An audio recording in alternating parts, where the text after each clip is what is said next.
सोलंकी जी आप नहीं जानेंगे, मैं आप पे बहुत मोती हूँ, बहुत मोती हूँ। फलनिया से इतना हम प्यार करी, लेकिन धोखा दे करके चली गई।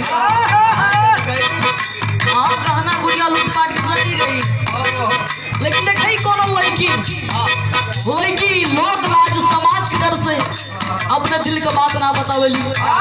और पहली बार कौन लड़की खुल के सामने आइल बा, अपने दिल का बात हम बताई।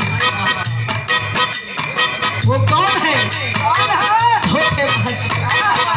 देखो कहत बा कैसे, वो केहू दुनिया में नहीं खे बाबा, केहू दुनिया में नहीं खे तोहरा सिवा हो, तोहरा सिवा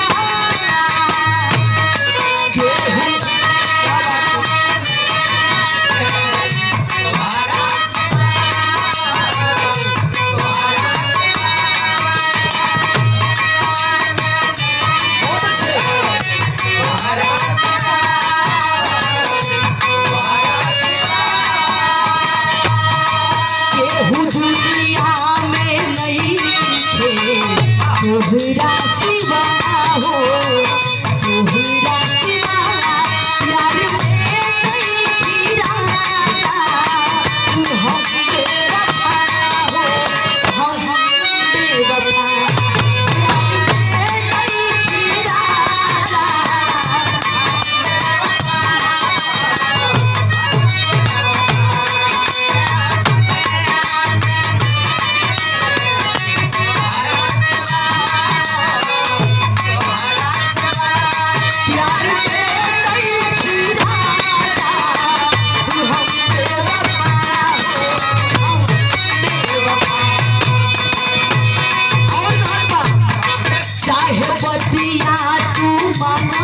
चाहे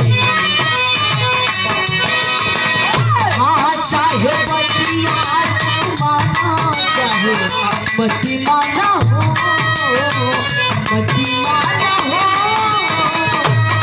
चाहे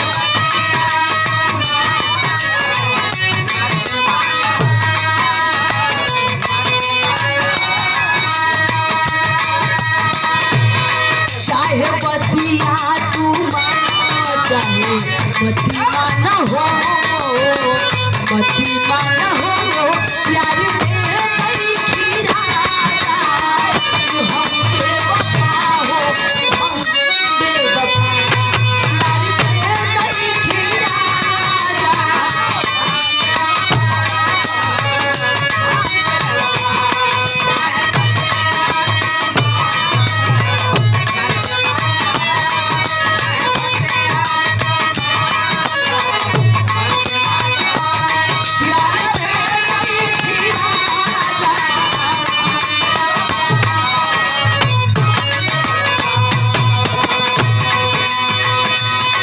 कुल तमाम बात सुने के मिलल है गुरु, एक मिनट रुका, उनसे गीत सुन ले हजा, तनी ताक दे तू हमरा ओरिया, मर जैती अभी ना गंगा में नहले हम, अरे हम तर जैती हो।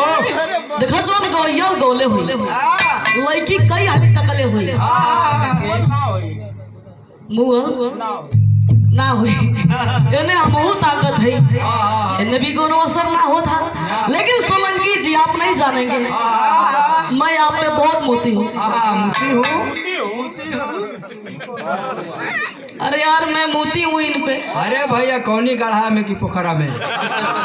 गजब आदमी हो यार, 60 काट गाली, हाँ मोती हूँ मतलब मरती हूँ। हाँ ये बात है। तू गलती सोचे ना हर बात के भाई हम तो जाने की, हाँ का जानला तू तो जाने की मुद्दत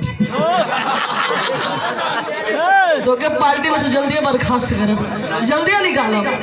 तू 20 में झगड़ा लगा दे हमने के, दरार नहीं ना, दरार नहीं है। अरे इन पे मैं मरती हूँ भाई, ये सच्चाई है। अरे आप दीवानी है उनके ऊपर क्या? नहीं दीवानी नहीं, बस मोती हूँ। अरे वाह ढेर मत मुती। तो तमाम कुल गीत सुन ली हजा हाँ भैया। मास्टर साहब अधूरी भी रहल है हाँ पर कोनो बात ना है समाज का बात बा, हैं? अपनी समाज का बात बा। अपने समझ के बात है और का कहाँ दूरी बन जाएगी। लेकिन देखो सच्चा प्यार रही अगर तोरा बे सच में मोइला जरूर भेंट हो ही जाए कोनो न कोनो मोड़ पर जरूर होई। कोनो ना कोनो मोड़ पर जरूर होई। तो मास्टर साहब बहुत ही शानदार बिरहा सुन ली हजा एगो धुन बजा के आ जा आए करे बाद बिरहा का